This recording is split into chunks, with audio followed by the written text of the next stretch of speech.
오늘 말씀은 로마서 7장 7절에서 12절까지의 말씀입니다. 우리 한 절씩 교독하시고 마지막 절은 함께 읽겠습니다. 그러면 우리가 무엇이라고 말을 하겠습니까? 율법이 죄입니까? 그럴 수 없습니다. 그러나 율법에 비추어 보지 않았다면 나는 죄가 무엇인지 알지 못하였을 것입니다. 율법에 탐내지 말아라 하지 않았다면 나는 탐심이 무엇인지를 알지 못하였을 것입니다. 그러나 죄는 이 계명을 통하여 틈을 타서 내 속에서 온갖 탐욕을 일으켰습니다. 율법이 없으면 죄는 죽은 것입니다. 전에는 율법이 없어서 내가 살아 있었는데 계명이 들어오니까 죄는 살아나고 나는 죽었습니다. 그래서 나를 생명으로 인도해야 할 그 계명이 도리어 나를 죽음으로 인도한다는 것이 드러났습니다. 죄가 그 계명을 통하여 틈을 타서 나를 속이고 또 그 계명으로 나를 죽였습니다. 함께 읽겠습니다. 그러므로 율법은 거룩하며 계명도 거룩하고 의롭고 선한 것입니다. 아멘. 네, 바울은 복음을 전했고 사람들은 듣고 굉장히 놀라워했습니다. 반면 율법을 중요시했던 그 유대인들의 입장에서는 참으로 이 복음에 있어서 인정하고 받아들이기 어려운 논리들이 있었습니다. 그 논리들은 바로 그런 것이죠. 율법이 무용지물이 되었다, 폐기 처분되었다라고 하는 논리입니다. 유대인들은 율법을 굉장히 많이 아꼈던 사람들이죠. 그리고 율법을 잘 지켜 살아왔던 사람입니다. 왜냐하면 말씀에 죄의 삭은 사망이라는 말이 있기 때문에 의의 삭은 생명이라는 그런 논리로 율법을 지키는 것이야말로 정말 의에 이르는 일이요 생명에 이르는 일이라 여기며 살아왔고 지켜왔던 자들이었기 때문입니다. 그런데 바울이 뭐라고 이야기하고 있습니까? 이제 그리스도께서 십자가에 못 박혀 죽으심으로 말미암아 그때 우리도 함께 죽게 되었다. 그래서 이제는 우리가 다른 것에 속한 사람이 된 것이 아니라 그리스도 안에 속한 사람이 되었다. 이제는 율법에 얽매여 있는 자가 된 것이 아니라 이제는 예수께 얽매여 있는 자가 되었다. 어제 본문에 의하면 옛 남편과 옛 주인에게서 노임을 받게 되었고 이제는 새 주인과 새 남편 그에게 붙들린 바 되었다라고 한 것이죠. 그런데 이 복음의 메시지 안에는 마치 율법이 폐기된 것처럼 그리고 율법이 이제는 버려졌다라고 하는 말처럼 들렸기 때문에 그들로서는 이 복음의 안에 숨겨져 있는 이 논리를 받아들이기가 굉장히 힘이 들었을 것입니다. 그러면서 그들이 이러한 복음의 바울의 메시지 앞에 그들이 궁금해했던 것, 그 예상하는 그런 질문들이 있었다라고 하는 것이죠. 그것이 무엇입니까? 오늘 7절에 나와 있는 율법이 죄냐? 곧 하나님이 주신 율법이 그러면 나쁜 것이냐? 그럼 율법을 지켜왔던 우리가 죄된 것이냐? 라고 하는 그들의 질문이 있었다라고 하는 것이죠. 이에 대해서 바울은 무엇이라고 대답하고 있습니까? 그렇지 않다. 하나님의 법이 왜 잘못되었냐? 다른 게 문제가 있으면 문제가 되었지 하나님의 율법에는 문제가 없다라고 그렇게 답변해 놓는 것이죠. 그러면서 바울이 지금 어떻게 인도해 가고 있습니까? 그러면 뭐가 문제가 되는지에 대해서 한번 살펴보자. 이렇게 이야기를 끌고 가고 있는 것입니다. 그래서 바울은 그 예를 무엇으로 들고 있는 것입니까? 자기에 대해서 예를 들고 있는 것이죠. 바울은 이 율법과는 결코 뗄래야 떼어놓을 수 없는 사람입니다. 왜냐하면 그 역시도 굉장히 독실한 유대교 집안의 사람이었고 자기도 율법하면 한율법했던 그런 율법주의자였기 때문입니다. 그런데 그가 이야기하고 있는 것이 무엇입니까? 그의 삶에 있어서 자기가 율법을 만나기 전에는 율법이 있기 전에는 나는 뭐가 죄인지에 대해서 몰랐다라고 하는 것을 고백하고 있는 것이죠. 그런데 내가 율법이 있고 난 삶이 있고 나서야 우상을 섬기면 죄가 되는 것이구나.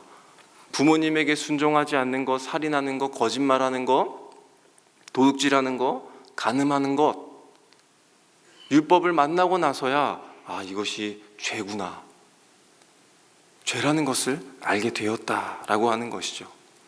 그래서 바울이 첫 번째로 말하고 싶어 했던 것은 무엇이냐면, 율법이 무엇이냐?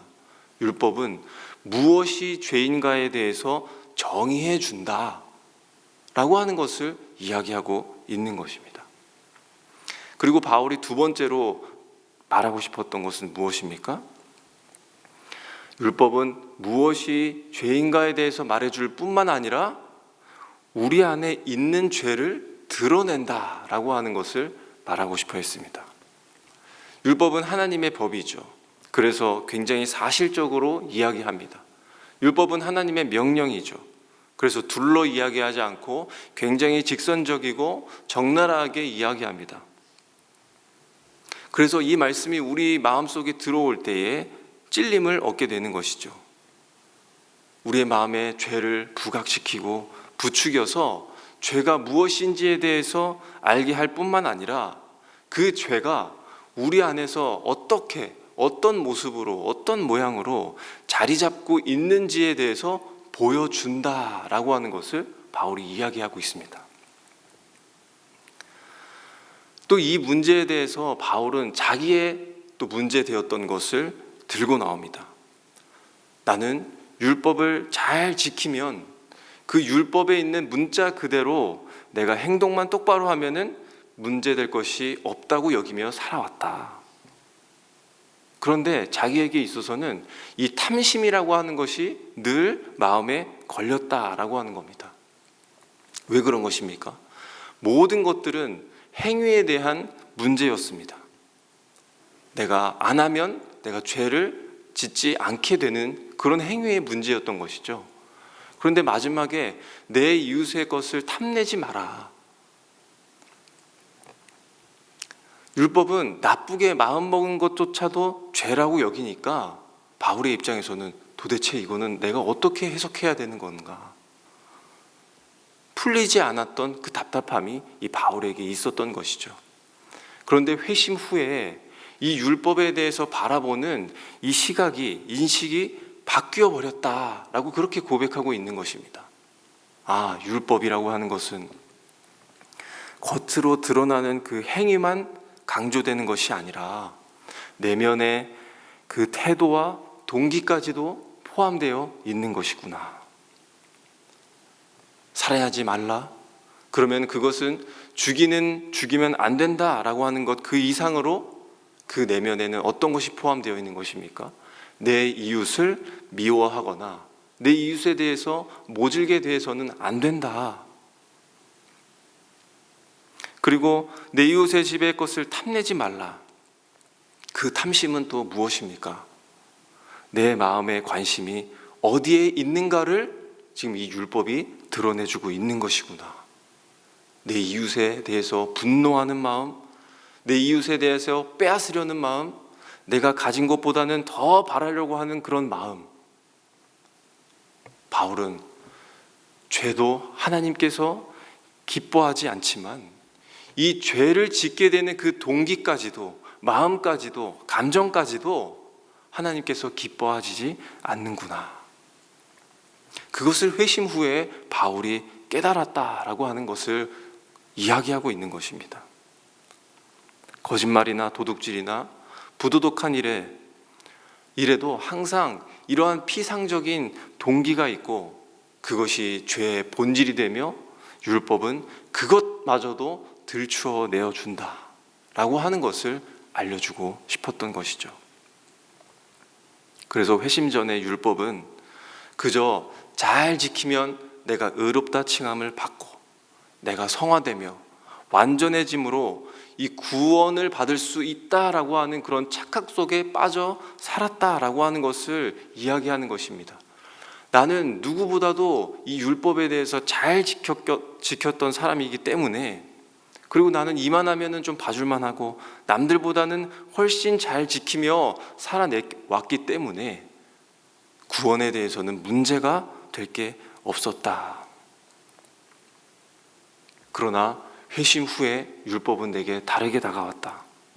그 율법은 내 내면에 있는 깊은 곳에 자리한 그 죄의 본질을 보게 되었고, 이로 인해서 내가 그동안에 잘 해왔다고 여겨 살아왔던 모든 것들이 다 헛방이었더라. 그래서 율법은 오히려 하나님을 전혀 기쁘게 하지 않았고, 나는 말씀을 잘 지키며 살아왔다고 생각해 왔는데 오히려 그 하나님의 말씀을 잘 지키지 못하는 죄를 범하며 죄 아래서 살게 되었다라는 것을 보게 되었다는 것이죠. 그래서 바울이 뭐라고 이야기하고 있습니까? 내가 사실은 살았다라고 생각했는데 사실은 죽어 있더라. 율법은 우리를 생명에 이르게 하는 목적을 가지고 있었는데 오히려 사망에 이르게 하는 것이었더라 하는 것이죠. 그래서 그 첫 질문에 대한 답을 해주는 것입니다. 율법이 죄냐고 너희들이 물었냐? 하나님의 말씀이 잘못되었고 율법을 지킨 게 잘못되었냐고 물었느냐? 아니다.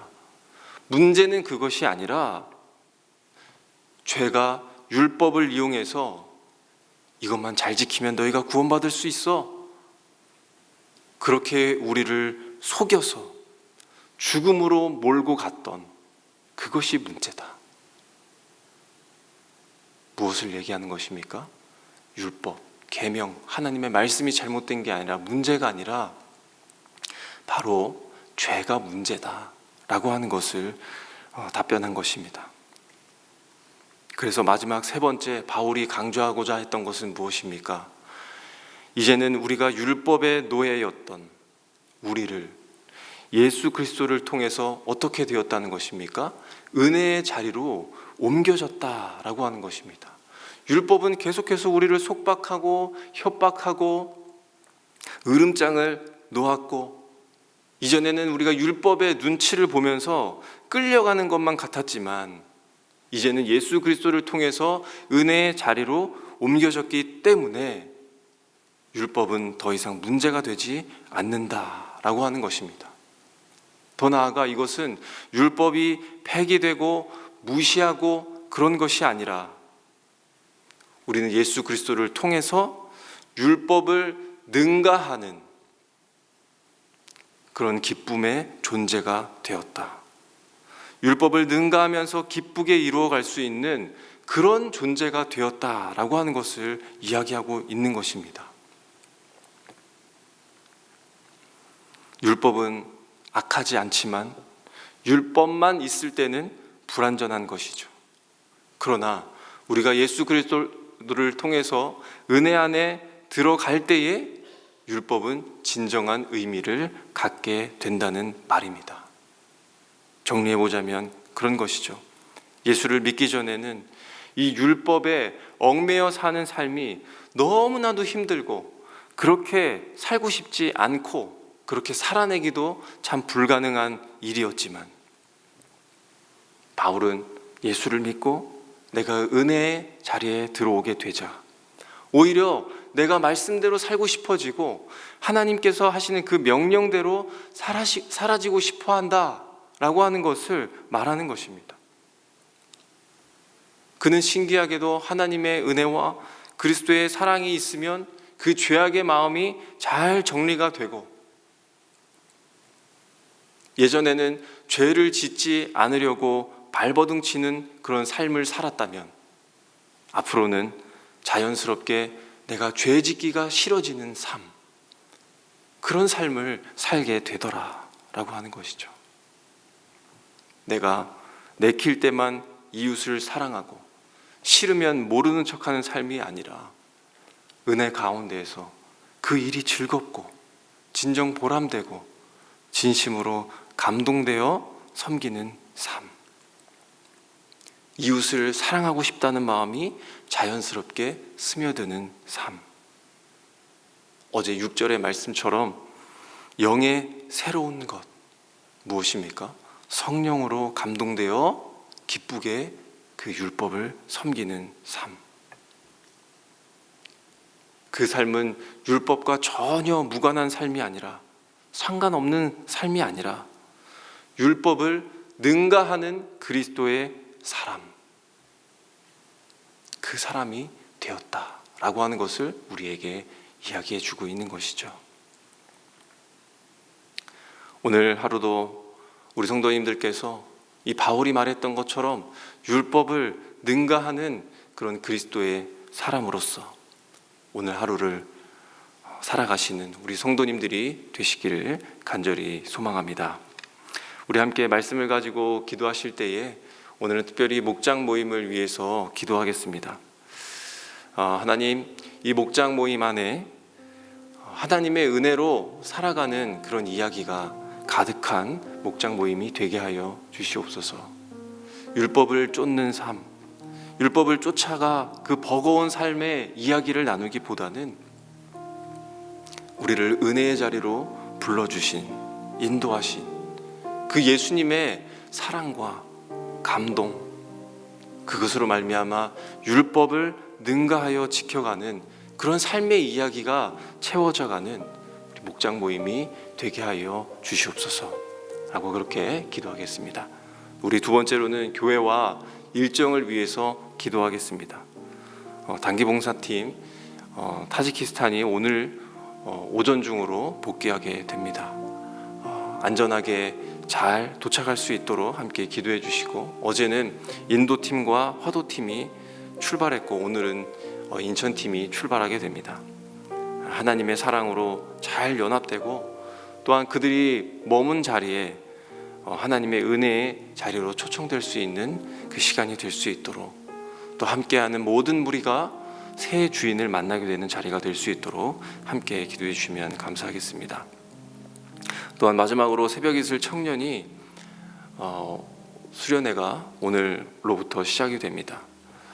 또한 그들 속에서도 하나님의 특별한 그런 은혜를 경험하는 시간이 될 수 있도록 기도해 주시고, 또 지금 청년들이 하는 수많은 고민들과 또 결정해야 하는 그런 문제가 있는데, 이 수련회를 통해서 오직 예수 그리스도를 통해 자기들이 나음을 입고 또 목마름이 해결되는 그런 은혜의 자리가 되게 하여 주시옵소서. 우리 함께 간절히 기도하신 후에 우리 각자 가지고 나오신 기도의 제목으로 기도하시고 돌아가시도록 하겠습니다. 함께 기도하겠습니다.